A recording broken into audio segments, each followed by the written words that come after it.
Hezbollah tried to kill Israeli Prime Minister Benjamin Netanyahu this weekend.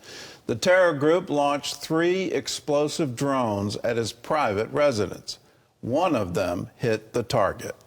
Neither the prime minister nor his wife were at the home when the drone struck.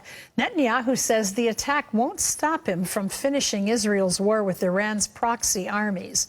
Chris Mitchell reports from Jerusalem.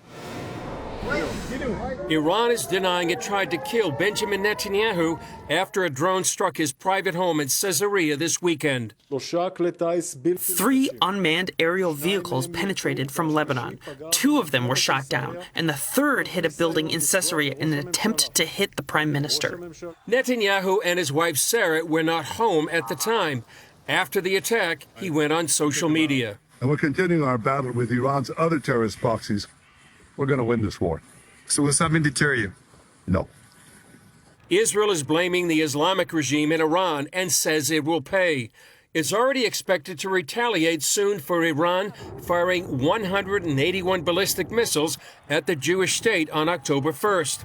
In the aftermath of the elimination of Hamas leader Yahya Sinwar, hundreds of Hamas terrorists are shown surrendering in this video from the northern Gaza Strip. Israel sent thousands of leaflets encouraging Hamas terrorists to surrender, and the former CEO of SodaStream offered $100,000 and safe passage to anyone releasing a live hostage. A top Hamas official says the terror group isn't giving up and insists no hostages will be freed till the IDF leaves Gaza. The Hamas movement will continue with the covenant of the founding leaders. That covenant, outlined in the Hamas charter, calls for exterminating all Jews in Israel and wiping out their nation. He said Hamas will keep trying to commit mass slaughters like October 7th. Meanwhile, in Lebanon, the IDF is pummeling Hezbollah infrastructure, training bases, tunnels, and says it won't stop. So far, more than 1,500 Hezbollah operatives have been eliminated. We are not stopping. We are at war and attacking all the places that Hezbollah uses for terrorism. Overnight, the IDF targeted Hezbollah financial institutions to rob the terror group of its economic oxygen. In the U.S., presidential candidate Kamala Harris is rejecting the claim. She believes the IDF is committing genocide in Gaza. During a campaign stop, she responded to a pro-Palestinian protester who accused the administration of not speaking about genocide. She said, "What he is talking about, it's real, and I respect his voice." Former Israeli Ambassador Michael Oren called what Harris said a very dangerous precedent and was the first time that the White House has been linked to a libel that threatens Israel's legitimacy. Chris Mitchell, CBN News, Jerusalem.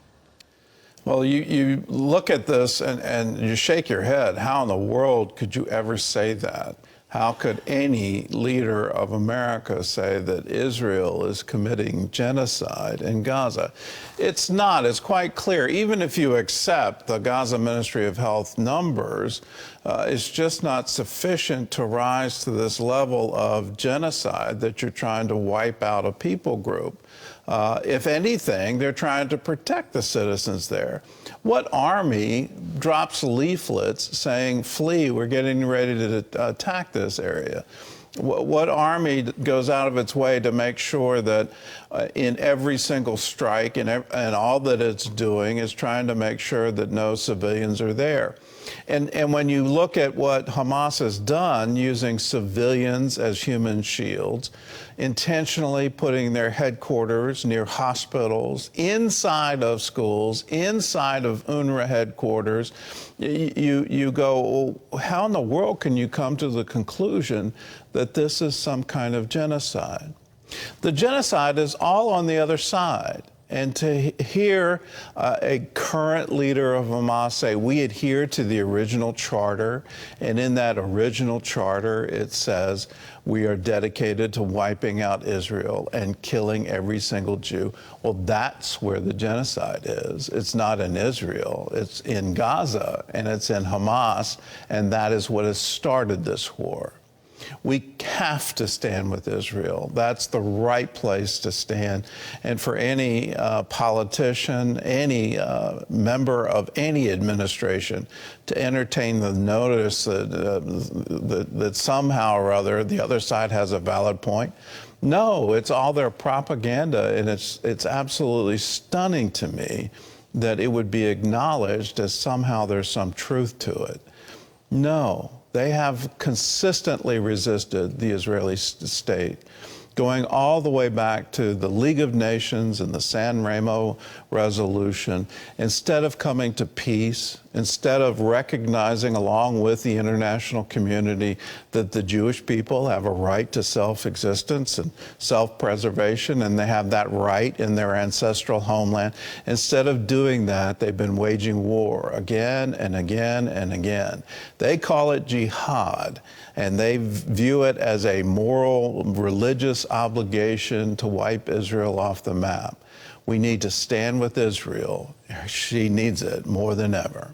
What makes Israel so special? How has Israel overcome history's greatest challenges to not just survive, but thrive? CBN Films answers all of these questions in the new movie, The Genius of Israel. This movie explores Israel's journey through adversity, unity, and innovation. If you want to check out more, go to the link in the description to stream the film today.